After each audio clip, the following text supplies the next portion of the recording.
You're listening to the AZ Wildcats podcast brought to you by DraftKings. Great deal going on. You put down a deposit, you could get up to $1,000 in free plays. Now, joined by the great Aaron Torres of Fox Sports Radio, I am Mike Luke. How you doing, Aaron? Mike, I'm good. First of all, that intro got me fired up, man. That intro got me fired up. What kind of membership perks do I get if I sign up? How does that work? I'm telling you, that's why you got to do it. You've been on DraftKings as well. You know what's going on in there. But with PHNX, telling you one-stop shop, and everybody there is a big Aaron Torres fan. Oh, okay. Well, then I'm a big fan of your show. I'm always a big fan of you, but I'm a big fan of the show too, and everybody that is taking time to listen. I obviously appreciate everyone's support in Arizona, and excited to talk to you, man. How you been? Not too bad. Not too bad. Now, were you down? Were you covering a little recruiting? Yeah, covering is a little aggressive. Okay. You know, I just like to go and have kind of a baseline surface line of who are the really good players in high school basketball. And so there is the Adidas Championships down in here in Los Angeles. Really actually was surprised by the turnout. You know, when I was there, I'm trying to think, it was actually a lot of East Coast coaches, which kind of surprised me. Right. Chris Beard was there, Eric Musselman from Arkansas, Bruce Pearl from Auburn, Nate Oates from Alabama, Scott Drew, Mark Few. I did see assistants from USC, UCLA. I was told there were some Arizona guys there. I don't know. I didn't see anybody there, but it was a great event. And yeah, I was down there. Like I said, covering's a little aggressive. There are guys that do that for a living that have way smarter opinions on recruiting than I am. But like I said, I like to get down to as many events as I can and just get kind of a surface level understanding of who are going to be the good players in college basketball in a year or two. How about perusing? Is that better? Perusing. There was some perusal. Yeah. And, you know, a little networking, a little schmoozing, some elbow rubbing maybe. But yeah, it was awesome, and it was fun, and and I appreciate. I see the comments starting to roll in, so thank you to everybody who's been so supportive of me. I appreciate it. There's a lot of people here. You're a lot of fans here of you in Tucson, Aaron. Obviously nationally as well. I wanted to ask you though. So let's talk a little bit about the Pac-12 and the conference and whatnot. What was your first thought when you heard that USC and UCLA were bolting to the Big Ten? You know, I think the best way I heard it phrased was Brady Quinn, who does work for Fox Sports. I heard him say this on an interview. He said, I was surprised. I wasn't shocked. And I think we all hate where this is going. I think we all know where it's going. We don't like it. We don't like it because if somebody's listening to this podcast, they're obviously a U of A fan, love college sports. And I think a lot of the reasons that we love college sports are slowly starting to be kind of torn away from us. And I hate to say it, but it's a sad reality. Right. And so, you know, it didn't surprise me, or maybe to reference the initial quote, it didn't shock me, because I don't think anything in realignment shocks me anymore. I mean, when you're talking about Texas and Oklahoma blowing up the Big 12 for their own benefit, by the way, Oklahoma leaving behind Oklahoma State, when you're talking about losing Oklahoma, Nebraska as a football rivalry, we lost Texas A&M, we're going to get it back. We've lost the backyard brawl. We've lost Syracuse, UConn, my alma mater, and our biggest rival in basketball. Nothing surprises me. Nothing shocks me anymore. But it was a little surprising. And you know, I think, Mike, in hindsight, I'm kind of mad that I couldn't sniff it out sooner, not because anybody knew, but because the TV contracts were coming up. The Big Ten was dragging their feet. The Pac-12 couldn't get commitments. And I think we all should have been a little bit more on our toes that something could be happening. Shame on me for not kind of figuring it out sooner. Well, let me ask you this. Can the Pac-12 survive without the two LA schools? And what I mean by that is you hear these schools being bandied around like, you know, a San Diego State and SMU, a Fresno State. Those are pennies on the dollar to what you just lost right there. Well, 1,000%. I think something, and I know that there's a lot of people, you know, in your guys' community, especially in Tucson. You know, I've seen Jason Shear is all over this story, as well as so many others. Jason's a good friend of mine. I know he's a good friend of yours too. You know, the Pac-12 can survive. It's not going to be what it was, just like the Big 12, if it doesn't take any other schools other than the 4 that they've already announced. It's a conference. It's survived, but it's not what it was without Texas and Oklahoma. And I think the more interesting thing, and I think Jason's been pretty ahead on this, and I think I've, you know, in my coverage have been ahead, and I think some people are starting to catch up, it's hard to know, one, if the Pac-12 will survive, and two, what its future is, because it's this chicken and the egg thing going on right now. And I know you know, and I think most of your audience knows, but it's a chicken and the egg thing of everybody kind of wants to commit to something without being fully committed, And so I was asked about this actually at the Adidas event, the AAU event I just referenced. It's all anybody wants to talk about, especially those in the Pac-12 and Big 12 footprint. But if you're Arizona, and I think obviously Arizona is a big inflection point for the future of the conference, something that Jason has said, something that I've said, something that I'm sure you've said, Michael, is the idea of, I think Arizona, if they had their druthers, would love to stay with the other 9 schools that they've been with historically, and what we called the Pac-12 is now the Pac-10. Right. But how can you commit when you know that Oregon's kind of got one foot out the door if the Big Ten calls? Washington wants to follow them. I think Stanford believes that they're in good position if Notre Dame ever decides to join a conference in football. So it's this weird, again, I think the only term that I can think to use is chicken and the egg thing of, everybody wants somebody else to do something for them without them having to be the ones to commit. And I think that's what's kind of been the fascinating thing to watch from a 30,000 foot view. And I think the one thing that's also fascinating is that you hear all this stuff that's being leaked, that's being reported, probably from anonymous conference presidents. Ray Anderson went on where he says, basically bashing the Big 12. The Pac-12 has all these virtues of staying with it. My question would be, if it's that simple, then why isn't a deal done? Why are we just talking about this? It doesn't seem to me that if it was that simple that, you would be leaking stuff, you would just get it done. I think it goes back to what I just said. I mean, How do you get anybody to commit when nobody else is willing to commit? And again, I think Arizona's the inflection point, right? I mean, I think if Arizona knew that Oregon is here, to use a term we can all wrap our heads around, till death do us part, or over a significant stretch of time, 10 years, 12 years, where they're in an ironclad contract that they cannot get out of, then I think we would have a Pac-10 with, as you said, maybe a San Diego State, maybe a UNLV, maybe a Fresno, as the schools that you referenced a minute ago, Mike. But nobody wants to make that commitment, at least not that I know of. And so it's just this weird time, and it's a weird space. And frankly, it's quintessential college sports in 2022, where everybody's looking out for their own best interests. Nobody really cares about what anybody else wants. Nobody's really willing to commit to everybody else. Everybody's saying the right things publicly while doing the dance behind the scenes. So it's just a disappointing, sad time. To go back to what I said a bunch to start the segment, Mike. It's just, a lot of the things that we love and loved previously about college sports, I think are slowly starting. It's kind of like sand falling through our fingertips. All right. I want to ask you a little bit about the Pac-12 Network here in just a second. But if you wanted to bet on all of this, I don't know that there's a betting line, but the place you would go, Aaron, would be the DraftKings Sportsbook app. That's where you want to hop on, code word PHNX. You got right now, you put down a deposit. You can get up to $1,000 in free plays. 21 and up, Arizona only. You got a gambling problem, call 1-800-NEXT-STEP. But Aaron, I know you mess around with DraftKings Sportsbook a little bit as well. So, good things right there from the people up there.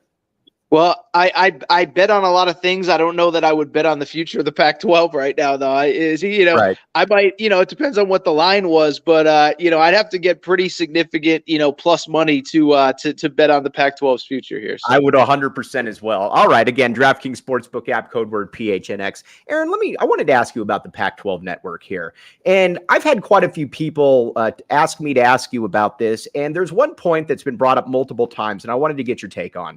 When it was announced that USC and UCLA were leaving, and I remember this because you put on the Big Ten Network, immediately it cuts to live interviews. You've got LeVar Arrington, or you've got multiple ex-Big Ten players talking live. You go to the Pac-12 Network, and it is a rerun of rowing. And then 3 hours later, you're like, all right, well, they'll get somebody together. They still don't have anybody together. It was like it didn't happen. Can the Pac-12 survive with a TV network that is so far behind it seemingly the rest of the conferences?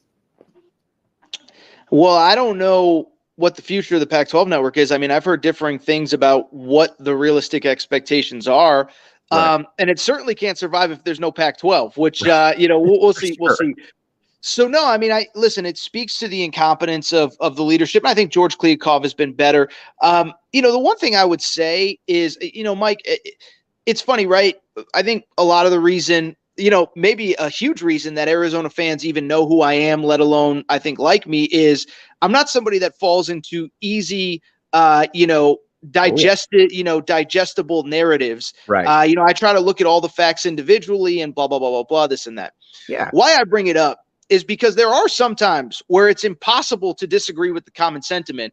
And the common sentiment is, even though he's been out of office for a year, a lot of this is because of Larry Scott, and it's something that I happen to agree with. This is not one where I'm going to go out on an island by myself and defend the undefendable. But no, I mean, I think the example that you used is everything that's been wrong with the Pac-12 is wrong with the Pac-12. And it speaks to why the Pac-12 has fallen behind. And it starts with leadership, and it starts at the top. It was interesting this week to just watch the SEC media days, and I didn't watch wall-to-wall, minute-to-minute, but the number of coaches that referenced the leadership of Greg Sankey. We feel like we couldn't be in a better spot. And, that permeates throughout the league, not just publicly, but privately as well. And so to not have that leadership, to not have somebody, Mike, we could go on forever about Larry Scott, but it's just, it's funny. It's just, you think about all these different things. I mean, I think back to COVID, when the Big Ten decides that they're going to play, the Big Ten cancels and the Pac-12 cancels right behind them. And then the Big Ten decides to return, and the Pac-12 is all of a sudden scrambling. Yeah.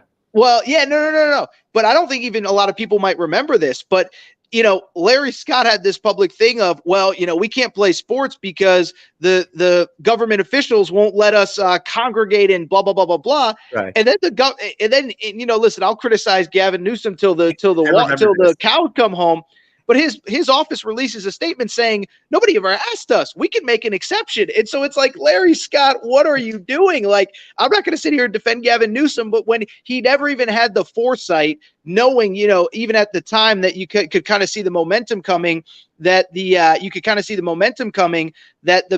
Pac-12 or that the Big Ten was going to come back, you'd think he might have tried to call the governor's office in California just to say, hey, are we going to be allowed to play football? What are we going to do? So that's just an example of many of just the incompetence. And then the Pac-12 Network reference that you just made a minute ago, Mike, it speaks to how far behind this league has fallen, and why we're in the predicament that we are now. All right, from a envy perspective, I'll say this. And I know I've heard it a million times, and it's true that college football runs everything. It's not necessarily basketball, it's football. That's the lion's share of the pie.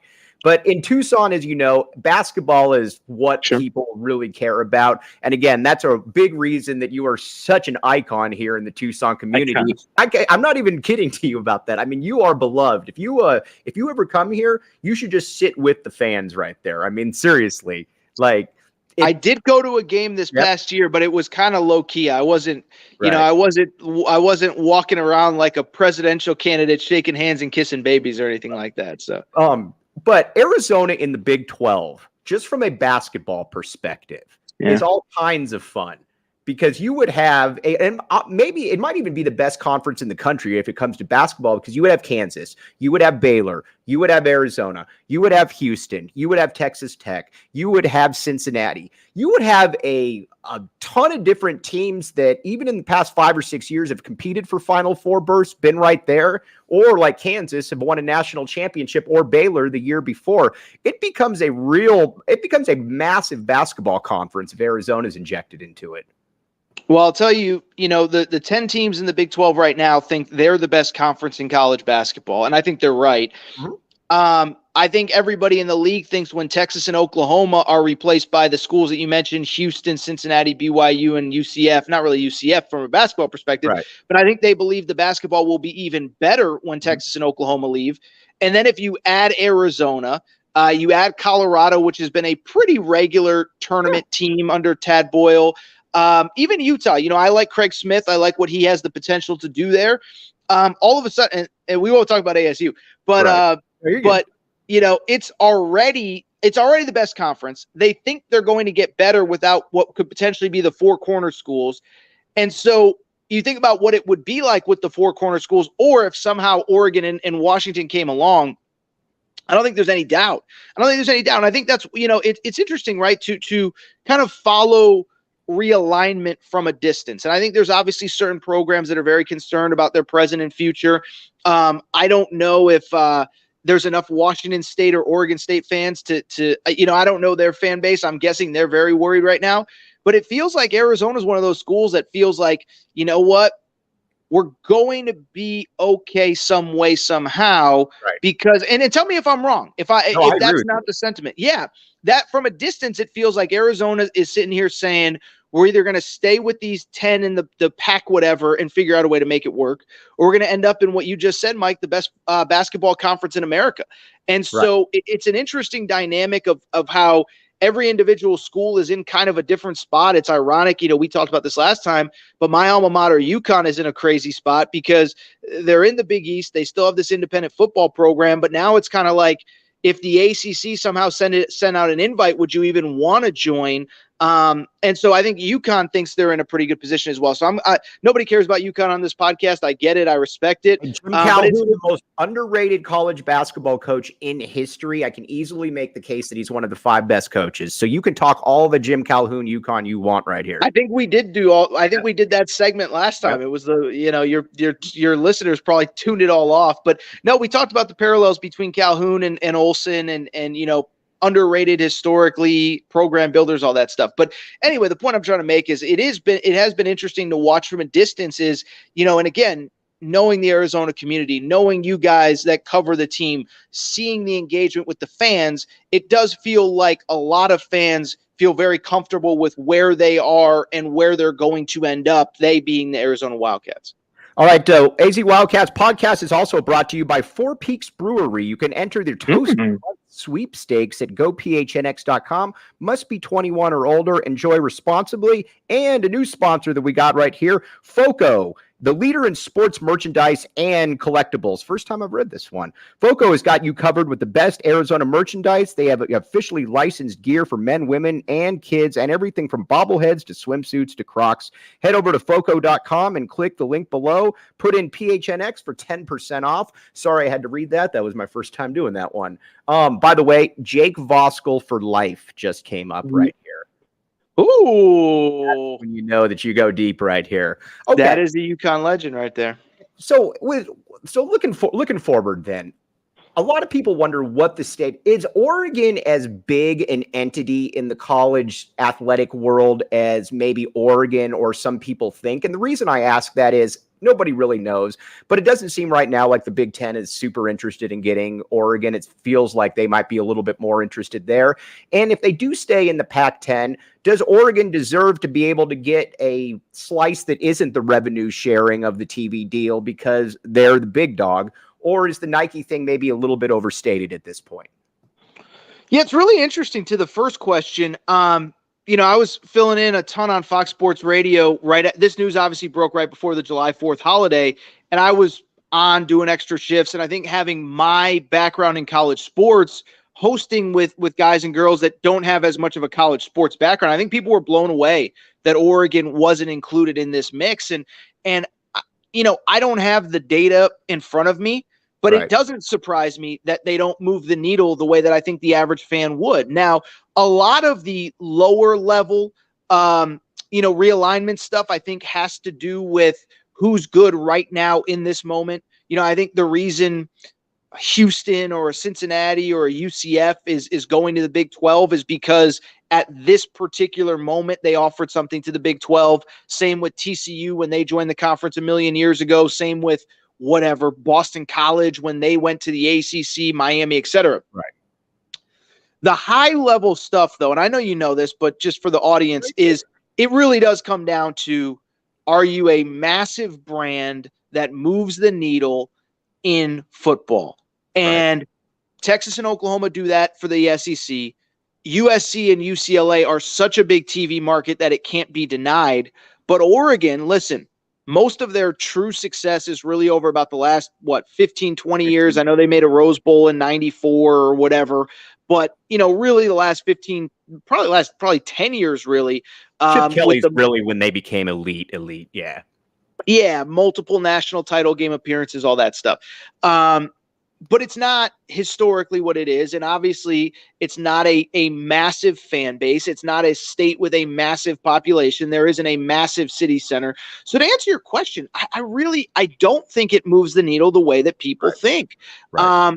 What was the second question, Mike? I apologize. Hold on. What was the second question? Well, basically, it's just Oregon. It was just kind of dovetailed into that. Is Oregon just basically not what people think they are? Yeah. And are people just looking at it strictly from the Nike brand? Because in my opinion, I agree with if they were that big of an entity, yeah. I believe that you would hear things about other conferences basically begging Oregon to come there because on the surface level, oh, it's Nike, it's Phil Knight. But you do wonder if maybe there's a little bit more to it because there doesn't seem to be a ton of interest right there. And that was my second question. How does that factor in then to a new Pac-10, Pac-12, whatever it's going to be TV deal? If Oregon says, hey, we want 15%, we want 20% of the entire TV, are they in a position to be able to say that?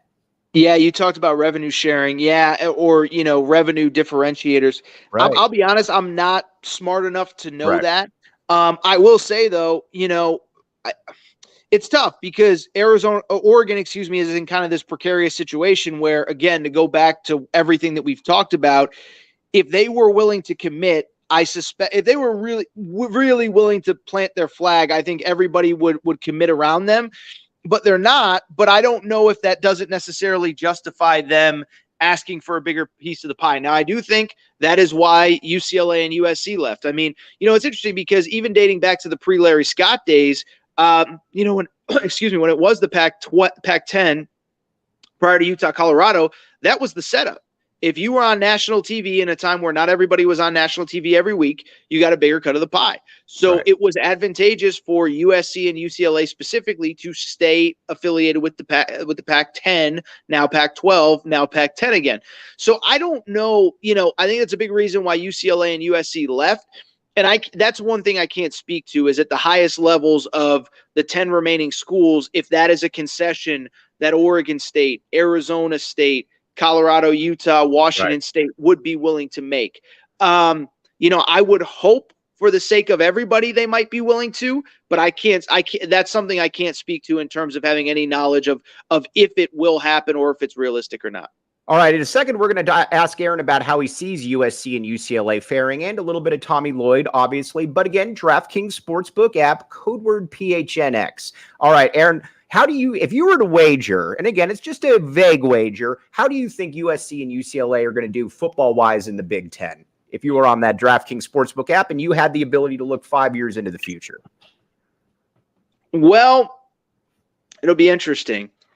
Listen, I mean, USC, we know what the upside is. They just haven't been there over the last couple of years. By the way, don't cut my feed, but I forgot that I'm wearing a USC shirt as I did the interview. I scrambled back into the house and I didn't even realize I was wearing it. I'm not a USC fan. I just have it. So listen, I mean, it's funny. I was wearing it today and I ran into an SC fan and he didn't know who I was or anything, but what do you think of the team? Blah, blah, blah. Listen, I think right now it's easy to buy the Lincoln Riley Kool-Aid, but I do still think they're probably a year or two away from really competing at the highest levels. 9-3 feels about right to me this year. Now I think that they have as much upside as anybody not named Ohio State once they get there. The UCLA thing, what I think will be very, very, very interesting is, and I equate it to me living in LA. The Los Angeles Chargers have essentially played 16 to 17 neutral site games since they got to Los Angeles. Right. And I kind of wonder if that's what it's going to be like with UCLA. Now, I understand why UCLA did it. I'm not saying they shouldn't have, but when a big part of the reason why is because of how appealing it will be for visiting fans to visit your stadium, right, I think that's kind of a recipe for disaster, right? I mean, if a big part of the reason is obviously the TV money, but you're also banking on being able to sell 20 to 30,000 tickets to Iowa fans and Penn State fans and Ohio State fans. And, I can say, I live in Southern California. There is a huge Michigan alumni base here. There is a huge Wisconsin alumni base here. Ohio State has fans everywhere. I just don't think playing 12 neutral site or true road games every year, because there aren't going to be 20,000 UCLA fans when they go to Iowa or Wisconsin or Indiana or wherever. So to me, I think their situation is much more precarious. Now, I think USC, if they're good, they can get 80,000 SC fans in the LA Coliseum, rock out on a Saturday night against Michigan or Ohio State. I don't know that UCLA will ever have 70 or 75,000 UCLA fans at the Rose Bowl unless the team is awesome. And again, to use, I guess, what's a theme in our conversation, the chicken and the egg thing. How do you get people in the stadium if you're not good? How do you get good if you can't get people to the stadium? It seems like a tricky proposition.